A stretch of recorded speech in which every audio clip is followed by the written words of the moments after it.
Strange New Worlds a lot of the time feels like bad fan fiction. And that is the problem with a lot of modern sort of copy pastas of these properties from the 1960s, 70s, and 80s. It always kind of feels like bad fan fiction. And this one had all the elements that you usually see in a fan fiction involved in this, which is kind of like a crazy sort of thing. And there's so much wrong with this episode. It was the most insulting to my intelligence episode as a Star Trek fan this entire time. It was hideously boring and slow. My gosh, I don't know where they're going to go from here, or why, when you have a 10-episode series, you'd waste an entire episode on something like this. Very bizarre stuff. And they even got Jonathan Frakes from Star Trek The Next Generation to direct it. It's like, what's going on here? They tried to pull out all the stops, and it just seemed to fail. And that seems like a lot of what Strange New Worlds does. Let's get into this in just a moment. Please hit the like and subscribe button as we talk about all things science fiction and fantasy on here. This is your sci-fi news, and I'm a science fiction writer myself. I come at this from like a writing perspective for the most part. So if you like my ideas on writing, I want you to do a couple things. I want you to sign up for my newsletter because I have a space exploration series that's going to be coming out very, very soon. And it is awesome. If you like what Star Trek used to be, especially TNG, DS9, you're going to love my Valiant Frontiers when it drops. Get on the newsletter so you don't miss it. You get 3 free books for signing up. I really incentivize you to come here because I never know if I'm going to find you again. It's just kind of how algorithms work and the like, right? Even if you subscribe, you might never find my channel again. It's maddening, but this is the reality of the modern world. So get on here, guys. Super important. And if you want to check out my books this weekend right now, I know it's the first. You might have Audible credits. My first trilogy that actually is in the same world my Valiant Frontiers is going to be in is called the Aritian War. Now, this one's like more of a Deep Space Nine, Babylon 5 kind of situation. You might really, really like this. So check it out. It's in the description below. And this is available on ebook, print, and audio. I mentioned the first of the month because you might have Audible credits. You can grab all 3 books in the series really quickly that way. And it builds up to a huge, awesome conclusion. So thank you guys for reading and paying attention to awesome science fiction that's not fanfic, right? And so this is really such a fanfiction-y sort of deal. Strange New Worlds is bothersome because they really try to connect everything. And that's a hallmark of fanfiction, right? Oh, Spock's actually connected to the holodeck, right? And so all of this is like a painful thing.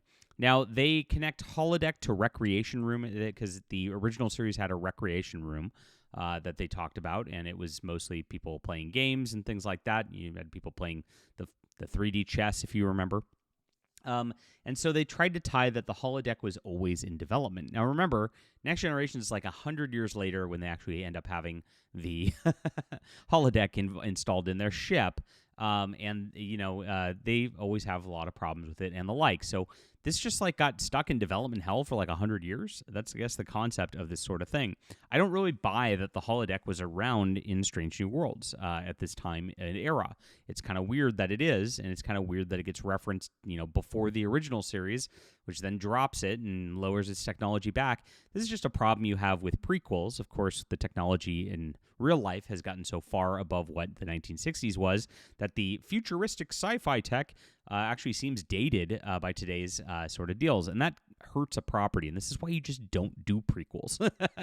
This is like please just give us one that's set after the Next Generation, Deep Space Nine, right? It's pretty easy, you'd think, but my gosh, they love doing this, and I don't know why. I guess the character of Spock gets some people to tune in on some level. Now, like I said, this is a fan-fiction-y sort of adventure. The teaser opens up with them actually doing Star Trek instead of Star Trek. And I'm sure they think they're really clever. And they have the guy who's playing Kirk actually be one of the characters in this, who's a captain of whatever this Star Trek ship is. You can see a couple of ladies from Strange New Worlds in there as well. And he is doing overacting in this to make fun of William Shatner. And this whole thing is a parody of Star Trek. It's like it's making fun of Star Trek. It's calling it hokey and stupid, while they're showing that kind of, I guess, Strange New Worlds is the better way to do it. I think that's the message here. It's very confusing, but it's like blurring the line between honoring or homaging the original series and being like attacking the original series as something stupid that like we're doing better than this. that you can't really tell where the writer's motivations are.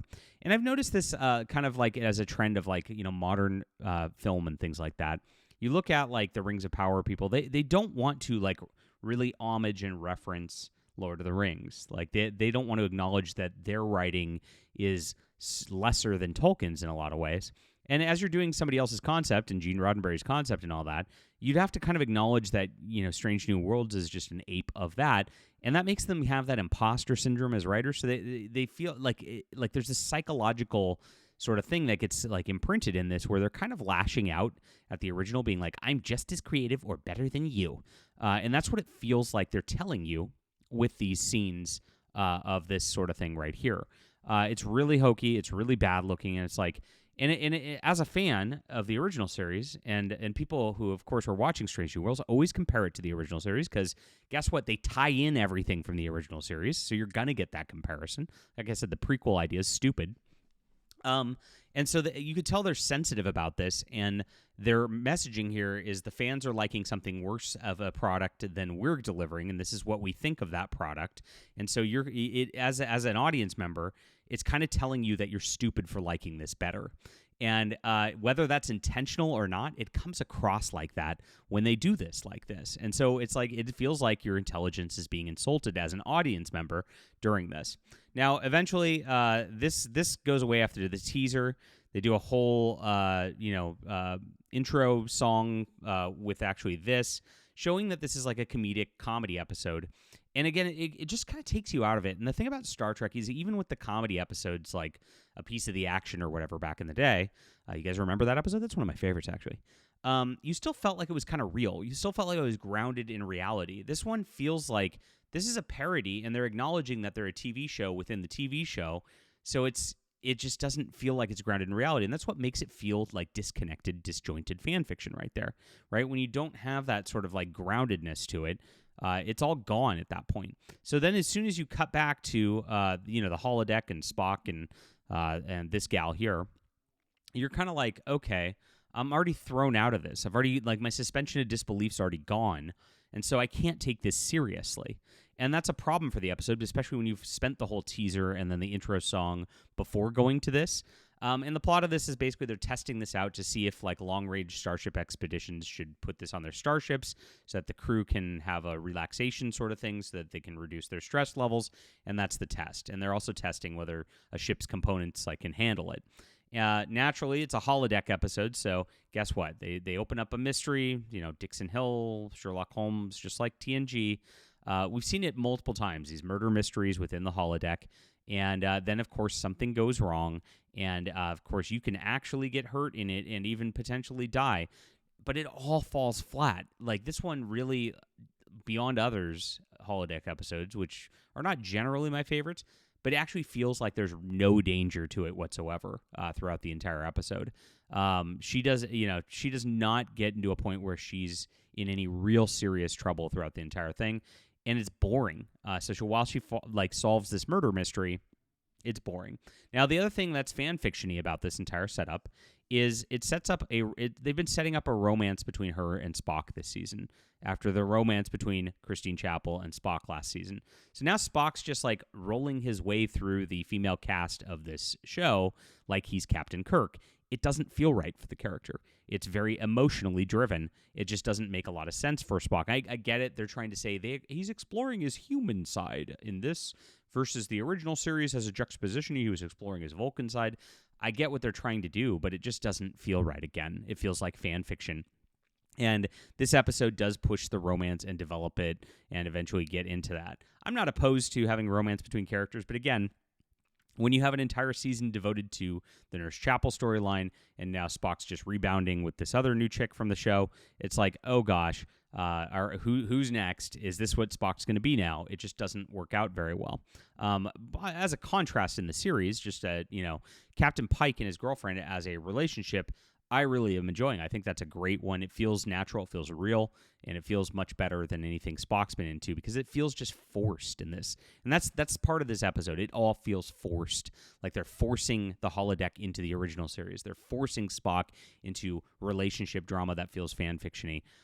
they forced a whole, original series parody. And so as they get into the holodeck, this murder mystery ends up being with the same characters, of course, set in the 1960s, who are in that original series thing at the beginning of the show. So those are actors and a producer and writers and the like who are involved in that. And that show's about to get canceled because of low ratings, again, referencing Star Trek. And all the people in this are terrible. And they kind of, reference that William Shatner likes to steal people's lines and the like, was just something that happened in the original series and kind of feels like an attack on William Shatner. And then you've got a reference to Gene Roddenberry acting like he's crazy in this episode. The Gene Roddenberry standing character ends up like he's crazy and is about to get removed from the show due to his incompetence. And it's like, well, Gene Roddenberry did quit after season 2. It really didn't have to do with his competence as much as he just was offended that the network was not supporting the show very well. And so, again, it feels like they attacked Gene Roddenberry and attacked William Shatner in the process of this. And as she's going through being smarter than everybody, solving the mystery, of course, it just is huh. Now they had to twist it because they can't just do the murder mystery thing in the holodeck and just have it. It has to. It's 2025. You have to have a twist in this. So the Spock character in the holodeck was actually not just a holographic character, and that twist was actually a good twist to end the murder mystery. But unfortunately, there was never a reason to actually care about the murder mystery given throughout the entire episode. So again, it just fell emotionally flat. Then there was a huge denouement scene which had her and Spock dancing. Again, it just feels like this is a fan fiction designed for women. Spock's gonna dance with me. This is what I'm imagining, and now Spock's gonna kiss me. That is the crux of this. It just feels like a bad fan fiction. So this, I gotta say, overall, the holodeck stuff being put back in, this whole fan fiction-y relationship between Spock and yes, her name's Noonien Singh or whatever. It's ridiculous.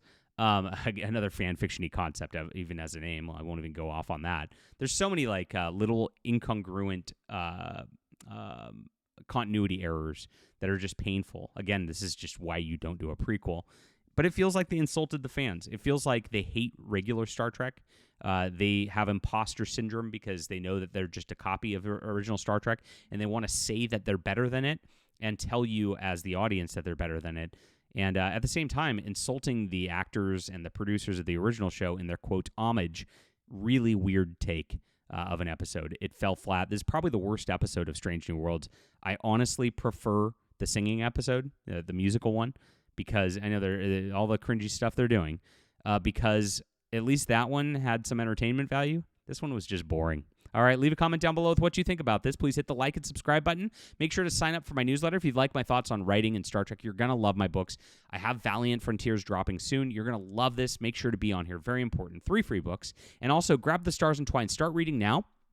And audiobook, it is the first. I hope you'll grab this, and I hope you'll check things out. Thank you guys for being a part of this great community of science fiction readers.